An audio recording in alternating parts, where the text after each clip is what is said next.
Sveiki visi. Taigi, šiandien pakalbėsim apie mano nesėkmingus verslus.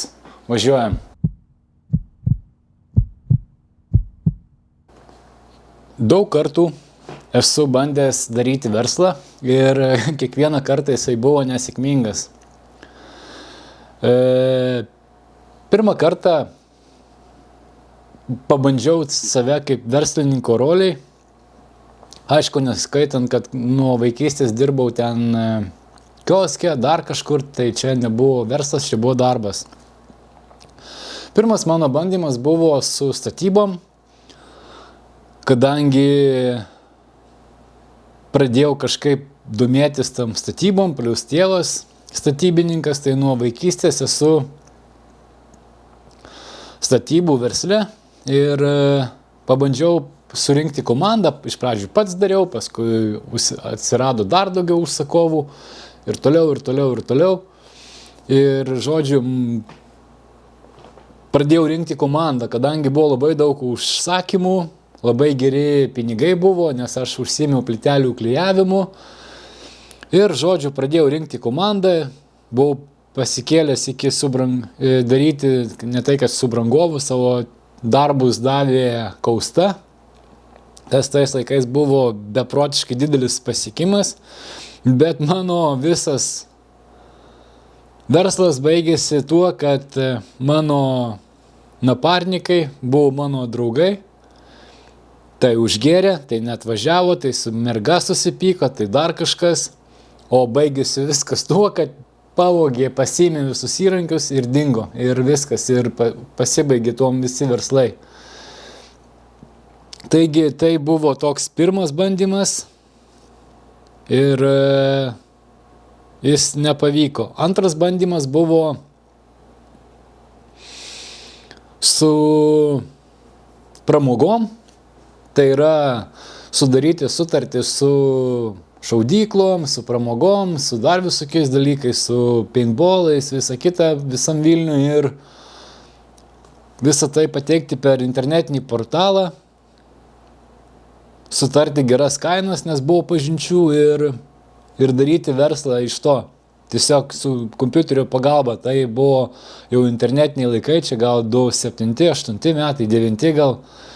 Bet ir vėl buvo nesėkmingas dalykas, nes tada labai jau daug gėriau, labai žiauriai gėriau.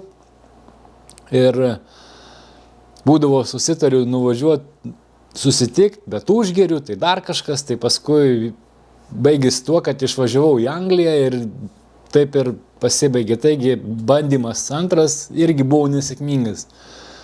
Trečias bandymas buvo Anglijoje daryti su statybom, bet mano naparnikas darbe susilaužė koją. Nu ir buvo jo mašina, įrankiai bendrai tokie ir žodžiu, jis paprašė už mašiną mokėti ir visą kitą, nors jisai gulėjo ligoninėje tada ir prašė manęs vežioti, taip nesutarėm su mašina. Plius aš irgi tada daug labai gėriau ir mano tas trečias bandymas irgi buvo nesėkmingas. Ketvirtas bandymas jau buvo 2014 ar 2015 metais, grįžau į Lietuvą ir bandžiau daryti juvelyrikos dirbinių verslą. Idėja buvo gera, užpirkom daug prekių ir pamatėm, kad neturim internetinės parduotuvės, pradėjom daryti parduotuvę, padarėm, paleidom, pasirodo, jį neveikia. Tada pradėjom ieškoti, kas mum ją pabaigtų ir taip užsitęsė. Labai gerai pardavinėjo, aišku, mūsų tuometinės draugės, mano ta draugė tuometinė, mano pažįstamo žmona gerai pardavinėjo. Bet ten buvo tokia kaip ir krizė, piniginė, finansinė ir tie visi pinigai pasirodo nuplaukdavo į šoną ir baigėsi tuo, kad ten pradėjo didelis skolos. Kadangi kaip ir buvau ir dolių ir visa kita, tai skolas padengiau aš. Nu ir visas verslas, kaip aišku, suprantat, pasibaigė. Nu ir atvažiavau į Norvegiją. Kadangi maniau, kad labai myliu tą savo buvusią draugę, su kuria labai žiauriai pasibaigė, jinai kaip ir sakė, kad pasidarė abortą.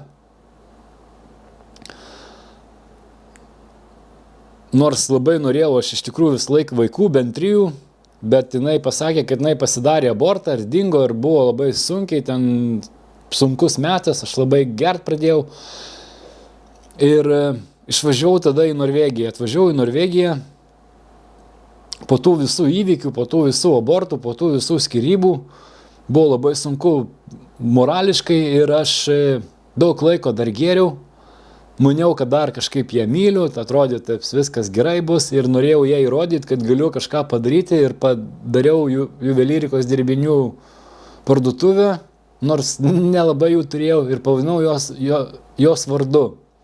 Žodžiu, kūriau, nieko man nesigavo, nes padariau labai daug klaidų, kokybė buvo šūdina, fotografuoti nemokėjau, Photoshopo naudotis iš vis nieko nemokėjau, tai buvo pirmas mano bandymas.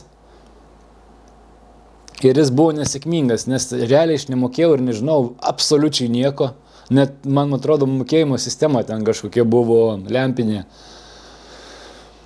Tada nutraukiau viską, pripažinau, kad suklydau. Aš buvau parsivežęs, man atrodo, kažkiek tų papuošalų. Jo, kažkiek turėjau. Tada atsidariau įmonę.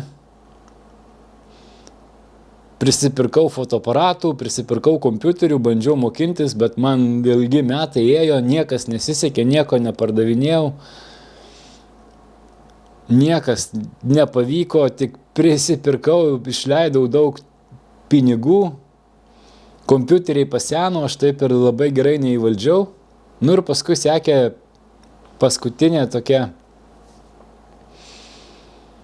mintis, kad reikia pakeisti pavadinimą, pakeisti kažką, tai gal kokybę, visą kitą ir susikoncentruoti į socialinius tinklus, kad pirkėjus pritraukti per socialinius tinklus, bet aš kaip dabar baigiau kursus Instagramo, matau, kad tai buvo neįmanoma ir mano buvo klaida, kad aš siekiau ne pardavimų, o sekėjų. Ir visa tai žlugo, tai jau buvo kelintas, 5, 6, kelintas šitas žlugimas ir dabar buvau paėmęs pauzę, pusę metų, nedariau nieko. Šiaip ne tai, kad nieko nedariau, bet ruošiausi, dėliausi, galvojau uždaryti, palikti ar dar kažką, tai kaip elgtis geriau ir nusprendžiau, kad reikia daryti kokybiškai ir koncentruotis, kaip pritraukti pardavimus, o ne sekėjus, ne followerius, ne dar kažkokius, ne laikų skaičius, o viskas priklauso nuo pardavimų skaičius. Bus pardavimo, bus tų ir laikų ir viso kito. Taigi tiek trumpai tokie mano pamastymai, mano failai. Aišku, tų failų buvo daug daugiau. Čia visų taip ir neprisiminsi, bet didžiausia mano problema buvo tai, kad aš sirgau, aš prisipažįstu ir pats savo sakau, kad aš buvau alkoholikas. Man buvo labai daug problemų su alkoholiu. Aš, aišku, nepragerdavau darbo viską, bet aš pragerdavau visus savo pinigus, visą savo ateitį.